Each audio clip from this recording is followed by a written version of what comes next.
Salutations Travelers! If you played popular RPGs before, you probably assume that lower rarity items are never worth using over a higher tier 1, right? That's usually how it works, but does it apply to Genshin? Well yes, but no.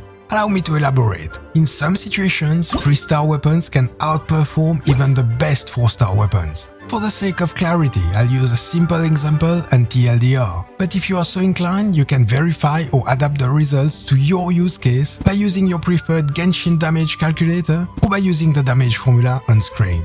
Weapons in Genshin have essentially 3 stats lines: the base attack, the secondary stat, and the passive effect. To illustrate, let's compare very similar weapons in role and stat spread. Blackcliff Longsword has a 4-star and Harbinger of Dawn has a 3-star, both granting crit damage and an offensive passive. Guess even weapons can be passive-aggressive. Blackcliff gives 36% crit damage and Harbinger gives 46%, 10% more than the higher rarity weapon. And crit rate being in most builds the most valuable stat. You could argue that a passive 28% crit rate when above 90% HP is more valuable than an attack buff on kill, even if passives are more subjective. The point here being that secondary and passives are clearly not being held back by rarity. So that leaves us with the base attack, and here is where rarity makes a difference. Blackcliff is on the very high end of 4-star weapons at 44 base attack. On the other hand, Harbinger is on the low end of 3-star weapons at 39 base. Now, when the secondary and passive are so close in value, such a difference in base attack is too big to overcome. Blackcliff outperforms Harbinger in most situations. Most, not all. The results will vary depending on your particular setup, team buffs, enemies and so on, but across the board, Harbinger will constantly be either close behind or even outperform the best 4-star weapons in some situations. As an example, if we take an average 50 crit rate, 150% crit damage Ayaka, in a boss fight with no adds, like weekly bosses, you cannot gain stacks for Blackcliff, while with a healer or shielder, maintaining Harbinger is relatively easy. In such a situation, Harbinger will outperform even Blackcliff. In a situation where Blackcliff stacks are possible though, it will then pull ahead, making it better on average. Now Blackcliff is an S-tier offensive 4-star. If you start comparing to less ideal 4-star for your character, such as Favonius or Sacrificial on a DPS, they start looking like they are the lower rarity weapons.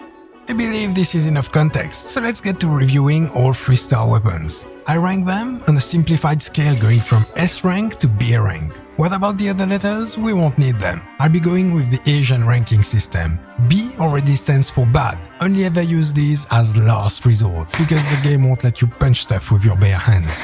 A is acceptable, overall serviceable, but held back by something, like being good on only a specific character, or being harder to build around like fully attack-based weapons. And S is satisfactory. These are hidden gems. If you just painted them purple and added a star to the card without changing anything to the weapon, you wouldn't be able to tell them apart from the average 4-star. If you squint a bit. Helps if you aren't completely sober. Anyway, with that out of the way, let's get to it. Swords, Harbinger of Dawn, crit damage secondary and a lot of crit rate, relatively easy to maintain on the passive. If you were using it for damage but decided to swap it for a Favonius, Sacrificial, Iron Sting or Ranker, or even a low refine of a better 4-star just because they were purple, you probably downgraded. S tier, Fillet Blade, nothing special, attack and a meh damage proc, it will outperform a support 4-star for damage but can't compete with a damage-oriented 4-star. A tier, Skyrider Sword, it's a decent ER stat stick for a support until you get better. A tier. Dark Iron Sword, could be S tier but cannot be refined at the moment. Still, EM swords are rare and it gives a lot of it and the passive is good and easy to maintain. If you still have this one, lock it. A tier. Cool Steel, pretty basic, A tier for a freeze comb, B otherwise. Traveler's Handy Sword, barely bumped above B tier because it is the only way to get a death weapon for Albedo if you miss the Cinnabar Spindle. Even then, it doesn't give much of it, and the passive is useless. But Albedo doesn't want attack or ER, and crit weapons are in high demand, making this a more appealing option than it has any right to be. Albedo tier. Big swords. Skyrider Greatsword, high physical and a good passive that is very easy to stack and maintain. It's pretty specialized, but for a carry Razor or Eula, it's S tier. Ferrous Shadow, 3-star the clock. There is no Claymore character that scales on HP. Even if there were, they would probably be a healer or support, not CA based. Might be useful for someone someday. Until then, B tier. Debate Club, Attack Secondary and a pretty interesting passive, unfortunately limited by a pretty hefty cooldown on the effect. A tier, not up for debate. White Iron Greatsword, borderline B tier with the garbage passive, but it does give a lot of depth which is very rare for Claymores, making it A tier for your Noel or Ito until you can craft a white blind or you get lucky in the gacha.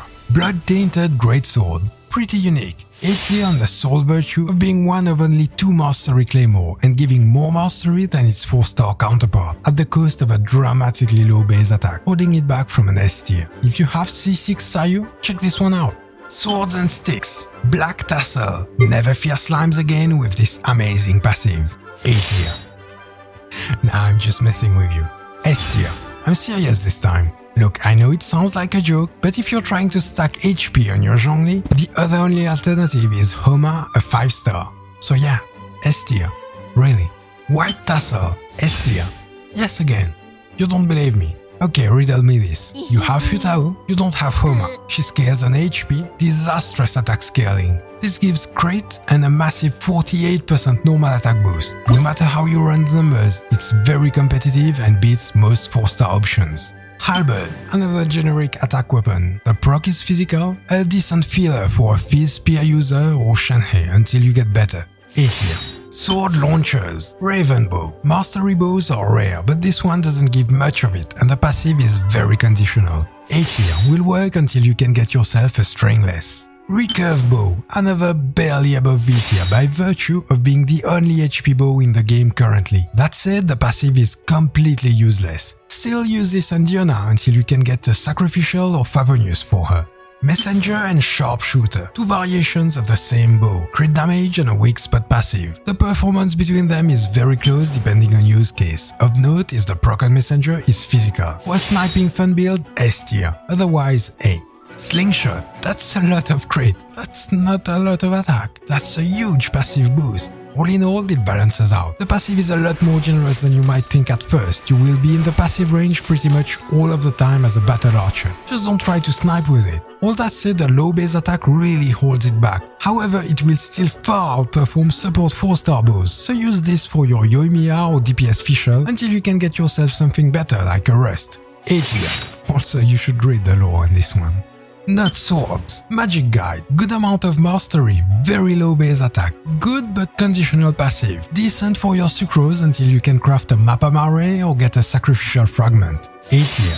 Otherworldly Story, low base, average ER, useless passive. B tier.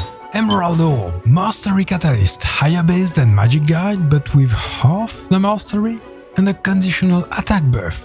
This thing doesn't know what it wants to be. Neither do I. B tier. Twin Nephrit, crit rate is very valuable, but the amount is rather low. Base attack is pretty good, the passive is decent and pretty unique and fun with the move speed. Will outperform support 4-stars for a DPS, but will fall short of the many better offensive 4-stars. A tier.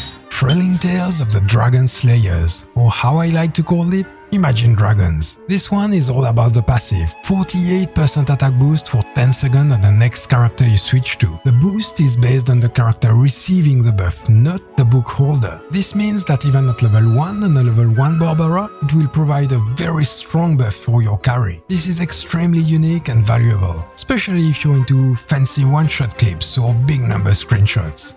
SS, Screenshot tier. If you'd like a similar review for 4-star weapons, why not subscribe so you see it when I'm done? And if you're looking for more weapons, check the previous video for all the free weapons you can get right now. Until next time, farewell, travelers.